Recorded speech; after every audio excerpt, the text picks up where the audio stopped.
Welcome back to Learn Economy Malayalam. ഇന്ന് നമ്മൾ നോക്കാൻ പോകുന്ന ടോപ്പിക് റോസ്റ്റോ സ്റ്റേജസ് ഓഫ് ഗ്രോത്ത് ആണ്. അപ്പോൾ റോസ്റ്റോ സ്റ്റേജസ് ഓഫ് ഗ്രോത്ത് എന്താണെന്ന് നോക്കാം. തുടക്കമേ തന്നെ നമുക്ക് പറയാം, മനസ്സിലാക്കാൻ പറ്റും, ഈ ഒരു തിയറി നമ്മുടെ ഡെവലപ്മെന്റ് ഇക്കണോമിക്സിൽ വരുന്ന ഒരു ഇമ്പോർട്ടന്റ് തിയറിയാണ് ഡെവലപ്മെന്റ് ഇക്കണോമിക്സ്. ഈ തിയറിയെ കൊണ്ടുവന്നത് W റോസ്റ്റോ എന്ന് പറയുന്ന ഒരു ഇക്കോണമിസ്റ്റ് ആണ്. അതുകൊണ്ടാണ് ഇത് റോസ്റ്റോസ് തിയറി ഓഫ് ഇക്കണോമിക് ഗ്രോത്ത് എന്ന് അറിയപ്പെടുന്നത്. അപ്പോ ഈ തിയറി പറയുന്നത് ഒരു കണ്ടിന്യൂവിറ്റിയുടെയും ഒരു ഇവല്യൂഷന്റെയും ഒരു സ്റ്റോറിയാണ്. ഒരു ഇക്കോണമി എങ്ങനെ ഡെവലപ്പ് ചെയ്യുന്നു എന്നാണ് ഈ ഒരു റോസ്റ്റോസ് തിയറി ഓഫ് ഇക്കണോമിക് ഡെവലപ്മെന്റ് എന്ന സ്റ്റോറി പറയുന്നത്. നമ്മൾ ഇവിടെ പറയുന്നു, ചിലപ്പോൾ നമുക്ക് ക്യാപിറ്റലിസം എന്ന് പറയുന്ന ഒരു കൈൻഡ് ഓഫ് സോഷ്യൽ സ്ട്രക്ചർ അല്ലെങ്കിൽ ഒരു ഇക്കണോമിക് സ്ട്രക്ചർ അല്ലെങ്കിൽ ഒരു പൊളിറ്റിക്കൽ സ്ട്രക്ചർ നമുക്ക് വയബിൾ ആയിട്ട് നമുക്ക് എടുക്കാൻ പറ്റും എന്ന്. അപ്പൊ നമുക്ക് ഈ തിയറി എന്താണ്, എങ്ങനെയാണ് എന്ന് നോക്കാം. അപ്പൊ as per Rostow's economic theory of growth, നമ്മുടെ ഇക്കോണമി ഡെവലപ്പ് ചെയ്യുന്നത് സ്റ്റേജ് ബൈ സ്റ്റേജ് ആയിട്ടായിരിക്കും, ഒരു സ്റ്റേജിൽ നിന്നും മറ്റൊരു സ്റ്റേജിലേക്ക്. അപ്പൊ ടോട്ടൽ നമുക്ക് 5 സ്റ്റേജസ് ആണുള്ളത്. അപ്പൊ ആദ്യത്തെ സ്റ്റേജ് ട്രഡീഷണൽ സൊസൈറ്റി, പിന്നീട് pre condition for take off, പിന്നീട് ടേക്ക് ഓഫ്, പിന്നീട് ഡ്രൈവ് ടു മെച്യൂരിറ്റി, പിന്നെ period of high mass consumption. അപ്പൊ ഇത്രയും സ്റ്റേജസ് കൂടെ ഏതൊരു ഇക്കോണമിയും അല്ലെങ്കിൽ എല്ലാ ഇക്കോണമിയും ഈ ഒരു 5 സ്റ്റേജസിൽ കൂടെ പാസ് ചെയ്ത് പോയിട്ടായിരിക്കും മാക്സിമം ഡെവലപ്മെന്റ് അറ്റൈൻ ചെയ്യുക എന്നാണ് റോസ്റ്റോ പറഞ്ഞത്. അപ്പോൾ നമുക്ക് ഓരോ സ്റ്റേജിന്റെയും സ്പെസിഫിക്കേഷൻസ് എന്താണെന്ന് നോക്കാം. അപ്പൊ ആദ്യത്തെ സ്റ്റേജ് ആയിട്ടുള്ള ട്രഡീഷണൽ സൊസൈറ്റി, ഇവിടെ എന്ന് പറഞ്ഞാൽ ആൾക്കാർ ഭയങ്കര സിംപ്ലസ്റ്റ് ആയിട്ടുള്ള വേയിലായിരിക്കും അവരുടെ ജീവിതം. സോ അവർ ഭയങ്കര ട്രഡീഷണൽ ആയിരിക്കും. ഇത് ഈ ട്രഡീഷണൽ സൊസൈറ്റി എന്ന് പറയുന്നത് പോലെ തന്നെ അവരുടെ വേസ്, അവരുടെ ലൈഫ്, ഇതെല്ലാം തന്നെ ഭയങ്കര പ്രിമിറ്റീവ് രീതിയിലായിരിക്കും. അങ്ങനെയുള്ളൊരു സൊസൈറ്റിയിൽ നമുക്കുള്ള പ്രൊഡക്ഷൻ എന്ന് പറയുമ്പോൾ ലിമിറ്റഡ് പ്രൊഡക്ഷൻ ആയിരിക്കും.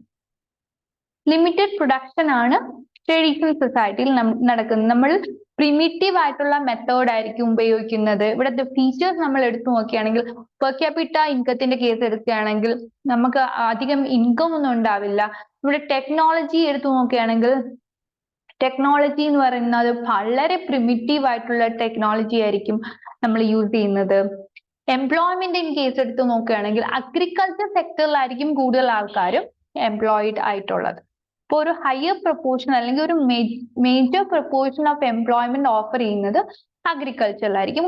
അതാണ് നമ്മൾ നാച്ചുറൽ റിസോഴ്സിനെ മാക്സിമം യൂസ് ചെയ്തിട്ട് ജീവിക്കുന്ന ഒരു കാലഘട്ടമാണ് നമ്മുടെ ട്രഡീഷണൽ സൊസൈറ്റി എന്ന് പറയുന്നത്. സോഷ്യൽ മൊബിലിറ്റിയുടെ കേസ് എടുത്ത് നോക്കുകയാണെങ്കിൽ ഭയങ്കരമായിട്ടുള്ള ഹൈറാർക്കിക്കൽ സ്ട്രക്ചർ ആയിരിക്കും.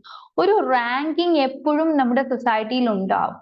ഈ റാങ്കിങ് എപ്പോഴും ഹെറിഡിറ്ററി വൈസ് പൊക്കോണ്ടിരിക്കും.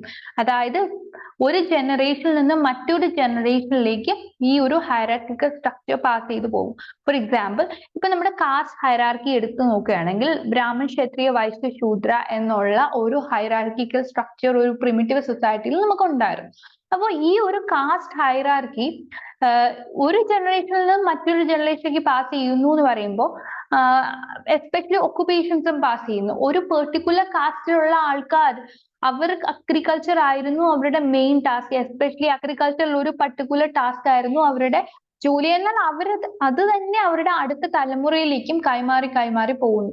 ഇപ്പോ ട്രേഡേഴ്സ് ആയിട്ട് ജീവിക്കുന്ന ആൾക്കാർ, ഒരാള് ട്രേഡർ ആണെങ്കിൽ അയാളുടെ മകനും മകന്റെ മകനും ഒക്കെ ട്രേഡർ ആയിട്ട് തന്നെ നിൽക്കുന്ന അങ്ങനെ ഒരു സിസ്റ്റം ആയിരുന്നു നമ്മുടെ ട്രഡീഷണൽ സൊസൈറ്റിയിൽ ഉണ്ടായിരുന്നത്.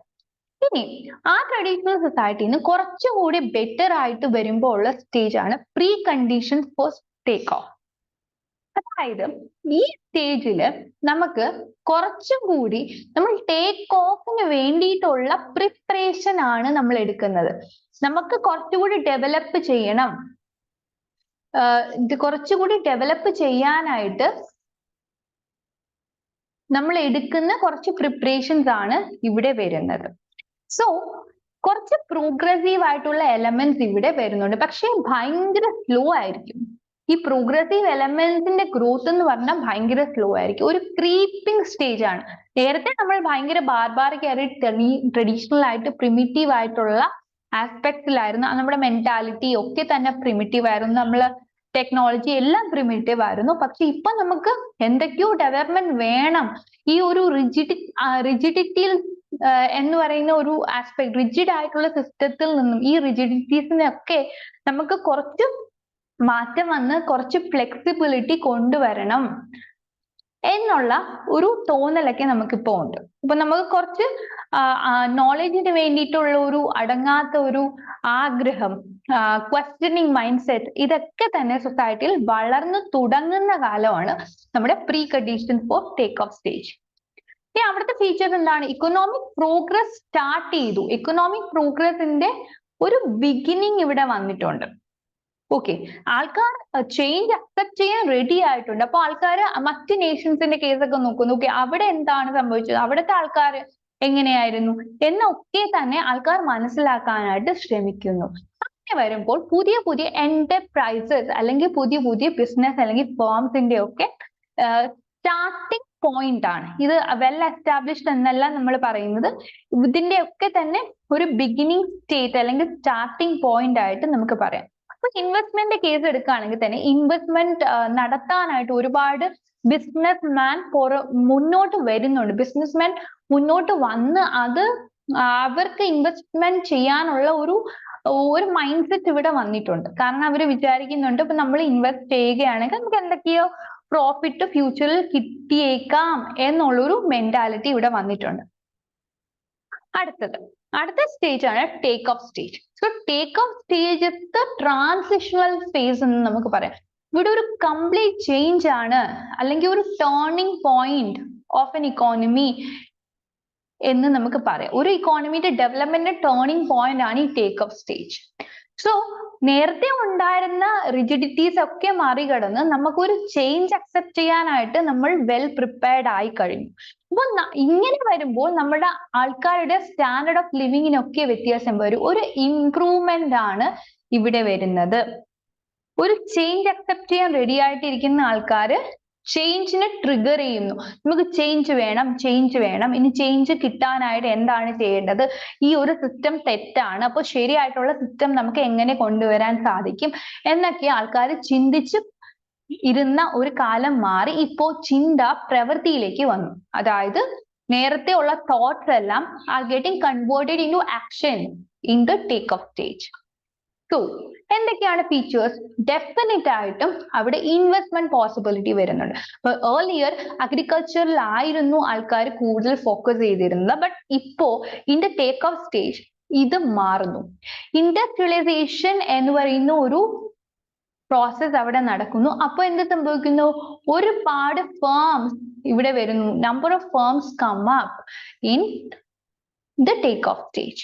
അങ്ങനെ വരുമ്പോൾ പുതിയ പുതിയ മാറ്റങ്ങൾ ഇക്കോണമിയിൽ വരുന്നുണ്ട്. Development of one of the important sector ആയിട്ട് നമ്മുടെ ഇൻഡസ്ട്രിയൽ സെക്ടർ വന്നിട്ട് ഇൻഡസ്ട്രിയൽ റെവല്യൂഷൻ പോസിബിലിറ്റീസ് കൊണ്ടുവന്നിട്ട് production in the industrial sector അല്ലെങ്കിൽ manufacturing output in the industrial sector കൂട്ടാനായിട്ട് ഉള്ള എല്ലാ ശ്രമവും ഇവിടെ വരുന്നുണ്ട്. അതാണ് നമ്മുടെ ടേക്ക് ഓഫ് സ്റ്റേജ്. ഇനി അടുത്ത സ്റ്റേജ് ആണ് drive to maturity. Drive to maturity എന്ന് പറയുമ്പോൾ നമ്മൾ ടേക്ക് ഓഫ് കഴിഞ്ഞു, ഇനി നമുക്ക് കുറച്ചും കൂടി നമുക്ക് എന്തൊക്കെയോ ഉള്ള പോരായ്മകൾ മാറ്റിയിട്ട് നമ്മളുടെ കുറച്ചുകൂടി ഡെവലപ്മെന്റ് പോസിബിലിറ്റി സ്റ്റിമുലേറ്റ് ചെയ്യാനായി ടേക്ക് ഓഫ് നടന്നു. അതായത് ഇൻഡസ്ട്രിയലൈസേഷന്റെ വിത്തുകൾ പാകി, ഇനി അതിനെ കൂടുതൽ ഫെർട്ടിലൈസർ ഒക്കെ ആഡ് ചെയ്ത് കുറച്ച് ഡെവലപ്ഡ് ആയിട്ട് ഉള്ള ആ ഒരു സ്റ്റേറ്റിനെ സ്റ്റിമുലേറ്റ് ചെയ്യുകയാണ്. ഡെവലപ്മെന്റ് സ്റ്റാർട്ട് ചെയ്തു, ഇനി അതിനെ സ്റ്റിമുലേറ്റ് ചെയ്ത് കുറച്ചുകൂടി ഡെവലപ്മെന്റ് കൊണ്ടുവന്ന് ഇക്കോണമിയെ അവർ ഉദ്ദേശിക്കുന്ന സ്ഥലത്ത് എത്തിക്കുക. സോ അപ്പോൾ നമ്മൾ എന്ത് ചെയ്യുന്നു? മോഡേൺ ടെക്നോളജി അഡോപ്റ്റ് ചെയ്യുന്നു, നമ്മൾ മോഡേണൈസേഷൻ അഡോപ്റ്റ് ചെയ്യുന്നു. എന്നിട്ട് നമ്മൾ പുതിയ പുതിയ രീതിയിൽ വളരാനായി ശ്രമിക്കുന്നു. നമ്മൾ ലക്ഷറി ഐറ്റംസ് കൺസ്യൂം ചെയ്യാനായിട്ട് തുടങ്ങുന്നു, നമ്മൾ സ്റ്റാൻഡേർഡ് ഓഫ് ലിവിങ് കൂട്ടാനായിട്ട് ശ്രമിക്കുന്നു, ആൾക്കാരെ കോപ്പി ചെയ്യുന്നു, അതുവഴി പുതിയ പുതിയ വെൽ അക്സെപ്റ്റഡ് ആയിട്ടുള്ള ബിഹേവിയർ നമ്മൾ അഡോപ്റ്റ് ചെയ്യുന്നു, കൾച്ചറൽ പ്രാക്ടീസസിനൊക്കെ മാറ്റം വരുന്നു, പൊളിറ്റിക്കൽ ചേഞ്ച് ഉണ്ടാവുന്നു. ഇതൊക്കെയാണ് ഡ്രൈവ് ടു മെച്യൂരിറ്റി. അപ്പോ ഒക്കുപേഷണൽ ഡിസ്ട്രിബ്യൂഷനിലും ഈ മാറ്റത്തെ നമുക്ക് റിഫ്ലക്ട് ചെയ്ത് കാണാവുന്നതാണ്. നമ്മുടെ അഗ്രികൾച്ചർ സെക്ടറിൽ ഫോക്കസ് ചെയ്തിരുന്ന പോപ്പുലേഷൻ ഇപ്പൊ പതിയെ പതിയെ മാനുഫാക്ചറിങ് സെക്ടറിലേക്ക് മൂവ് ചെയ്യാനായിട്ട് തുടങ്ങി. അങ്ങനെ വരുമ്പോ proportion of agriculture to GDP എന്ത് ചെയ്യും? താഴോട്ട് വരും. നേരത്തെ അഗ്രികൾച്ചർ ഡോമിനൻസ് ഉണ്ടായിരുന്ന ഒരു രാജ്യത്ത് ഇപ്പോൾ അഗ്രികൾച്ചറിന്റെ കോൺട്രിബ്യൂഷൻ ടു GDP കുറയുന്നു in the drive to maturity phase. അങ്ങനെ വരുമ്പോൾ പുതിയ പുതിയ ജോബ്സ് വരുന്നു, പുതിയ പുതിയ pattern of relationship between the employer and employee അത് വരുന്നു. ഇപ്പൊ വർക്ക് പ്ലേസിൽ ജോലി കൊടുക്കുന്ന ആളും ജോലി ചെയ്യുന്ന ആളും തമ്മിലുള്ള, വർക്കറും കമ്പനി ഓണറും തമ്മിലുള്ള റിലേഷനിലെ മാറ്റം വരുന്നു. ലക്ഷറി ഗുഡ്സ് കൂടുതലായിട്ട് കൺസ്യൂം ചെയ്യാൻ തുടങ്ങുന്നു. അതൊക്കെയാണ് നമ്മുടെ ഡ്രൈവ് ടു മെച്യൂരിറ്റി ഫേസിൽ പറയുന്നത്. ഇനി ലാസ്റ്റ് ഫേസ് ആണ് age of high mass consumption. ഈ ഒരു സ്റ്റേജിൽ പറയുന്നതെന്ന് പറഞ്ഞാൽ നമ്മൾ ഹൈലി മോഡേണൈസ്ഡ് ആയി കഴിഞ്ഞു. ഹൈലി മോഡേണൈസ്ഡ് ആയിട്ടുള്ള ഒരു ഇക്കോണമി, ഇവിടുത്തെ GDP എന്ന് പറയുന്നത് വളരെ ഹൈ ആയിരിക്കും. ഇവിടുത്തെ ആൾക്കാരുടെ സ്റ്റാൻഡേർഡ് ഓഫ് ലിവിങ് അഗൈൻ ഭയങ്കര ഹൈ ആയിരിക്കും. അപ്പോൾ ആൾക്കാർ കൺസ്യൂമർ ഗുഡ്സ്, ഡ്യൂറബിൾ ആയിട്ടുള്ള കൺസ്യൂമർ ഗുഡ്സ് ഒക്കെ വാങ്ങാനായിട്ട് മാക്സിമം സ്പെൻഡ് ചെയ്യാനായിട്ട് തുടങ്ങും.